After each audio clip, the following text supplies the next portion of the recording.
I am truly sorry.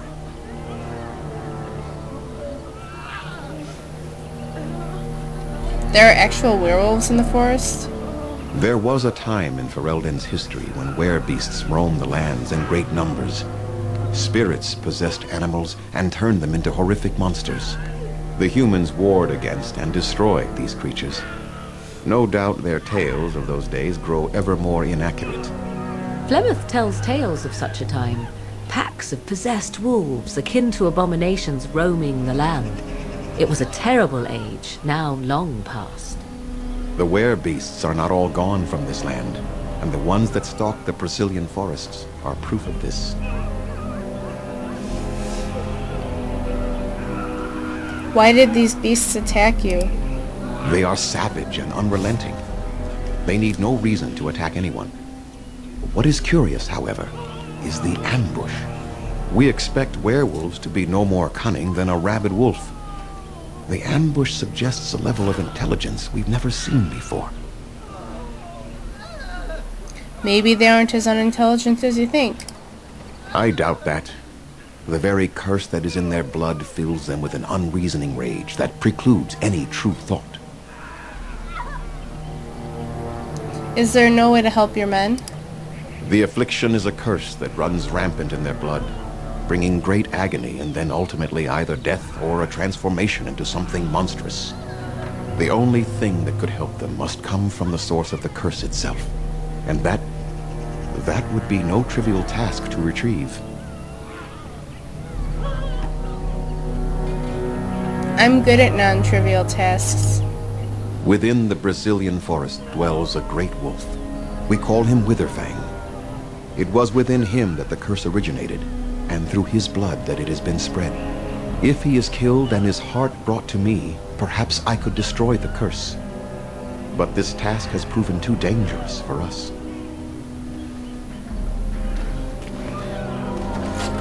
I sent some hunters into the forest a week ago, but they have not returned. I cannot risk any more of my clan. Have you considered seeking outside help? From whom? The Children of the Stone? The Shemlin? Do you truly think they have time to spare for us?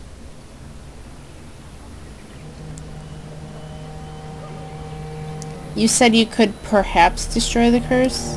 There is no guarantee that this will work, as I suspect. But it's the only hope we have left. I'll find this Witherfang for you. I must warn you that more than werewolves lurk in the Brazilian forest. It has a history full of carnage and murder, you see.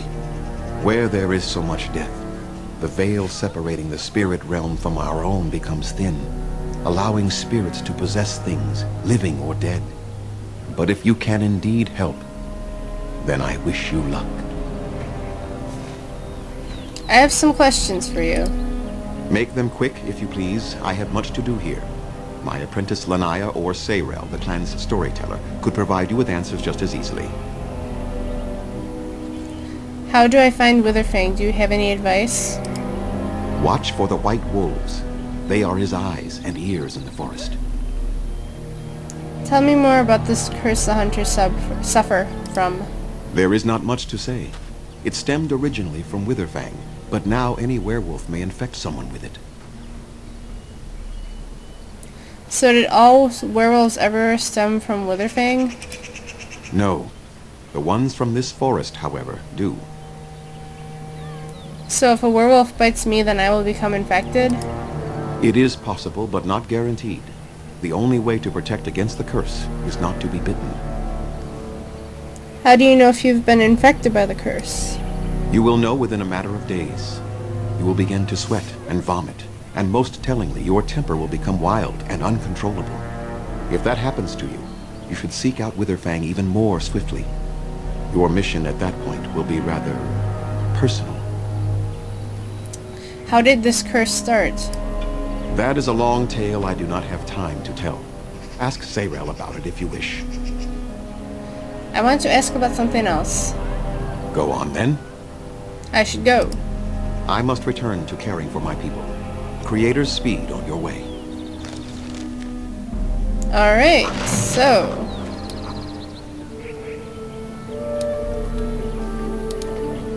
I'm the Lanaya. Annotation Grey Warden.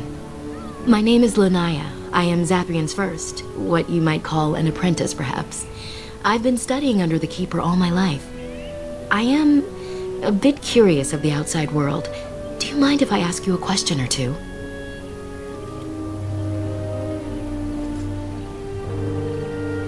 If you like, go ahead. I hear the human cities are very large, thousands upon thousands of souls all packed together in their houses. Is that true?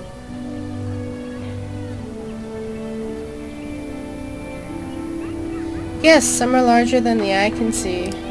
How very loud that must be with everyone talking all at once. I try to imagine those of our people living in such a place, surrounded by walls of stone and indifference. It is a difficult thought.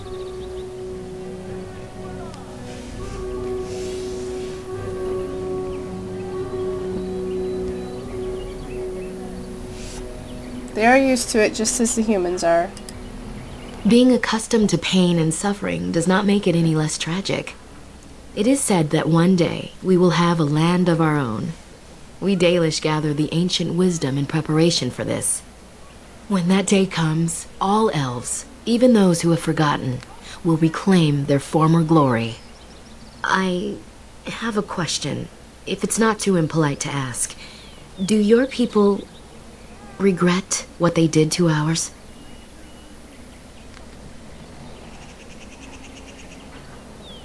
Some of us do, not all humans are the same.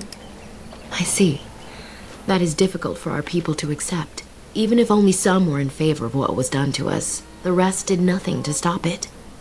A poet once wrote of them, before the fall of the Dales. Like dragons they fly, glory upon wings. Like dragons, they savage, fearsome, pretty things. But you don't need me to quote poetry to you. Forgive me. Perhaps you have some questions of your own. What can you tell me about Zathrian? Nothing that you could not ask Zathrian himself. He is the keeper of this clan and has been for a very long time. He is also a very good man who has lost much. The Dalish are everything to him, and he would do anything to protect them. Lost much? What has he lost? He lost his family a very long time ago. I don't know the story, but I understand the circumstances were horrific. Why are the Dalish so hostile? They have reason. Since the days of Arlathan, my people have been either subjugated or homeless.